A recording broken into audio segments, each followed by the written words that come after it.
What do you think, Dave? Come near me and pull. No problem.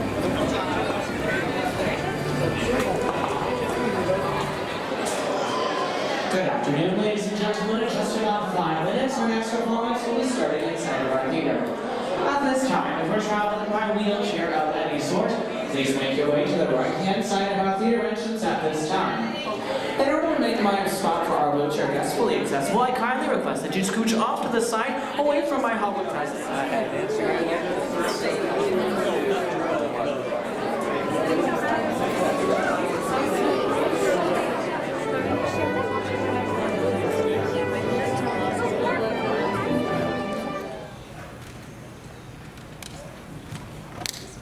Walt's vision was to honor the nation by honoring the American presidency.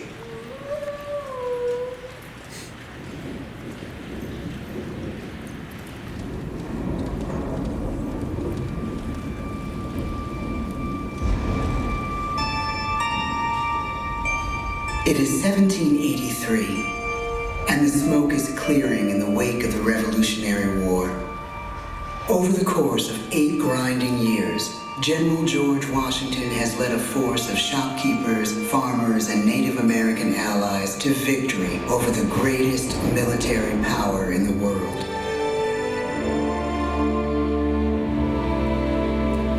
The people don't know exactly what a president will be, but there is little doubt who it will be. George Washington's stature and bearing have marked him as a leader.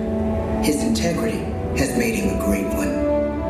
Washington knows that many generals who have led successful revolutions make themselves dictators or kings. Instead, he steps down from power and retires to his home, Mount Vernon. The world takes note, and George Washington becomes the symbol of American ideals. In the first presidential election, it's Washington by a landslide.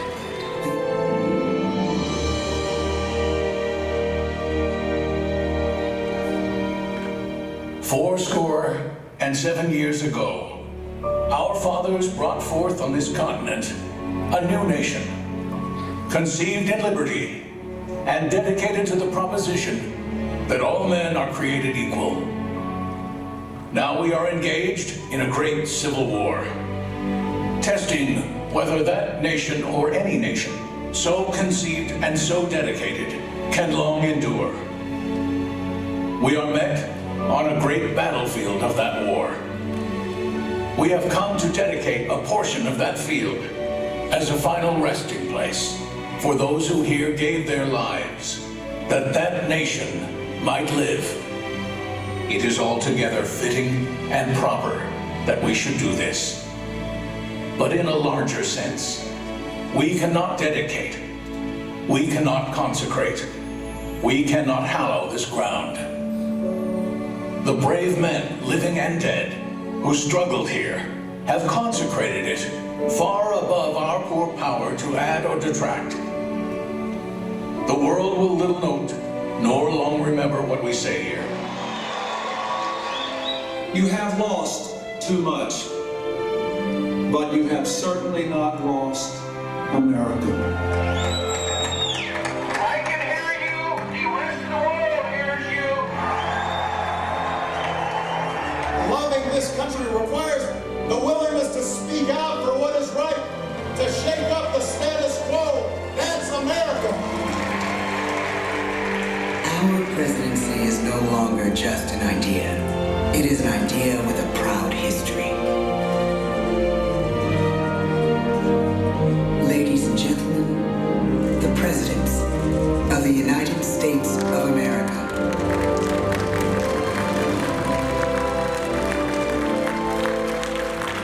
George Washington,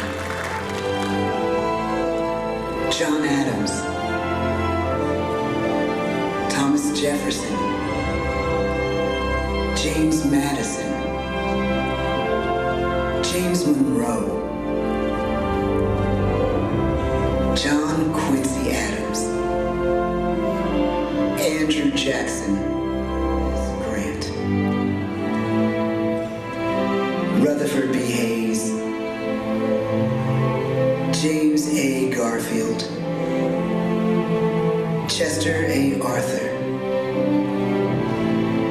Woodrow Wilson, Warren G. Harding, Calvin Coolidge, Herbert Jimmy Carter, Ronald Reagan, George Bush, Bill Clinton, George W. Bush, Barack Obama.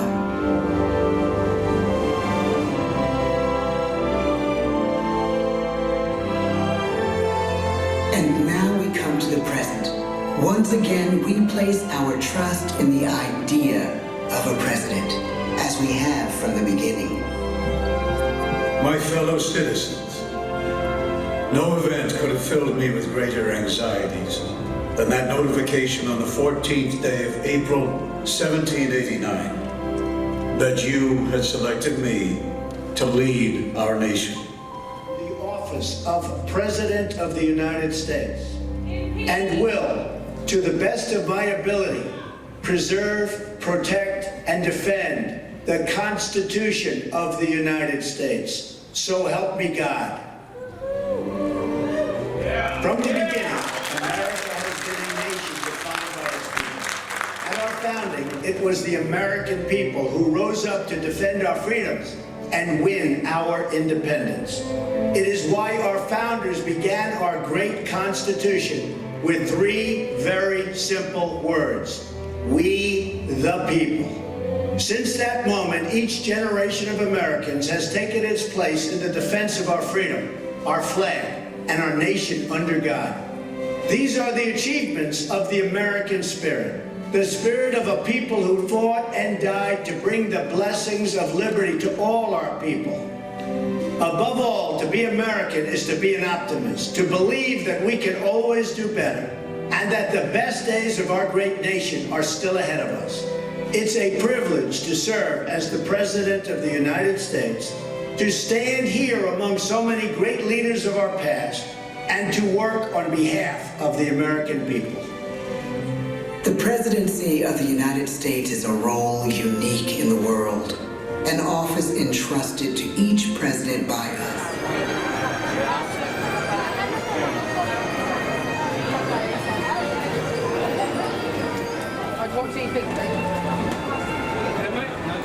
Come near me, I'm cold.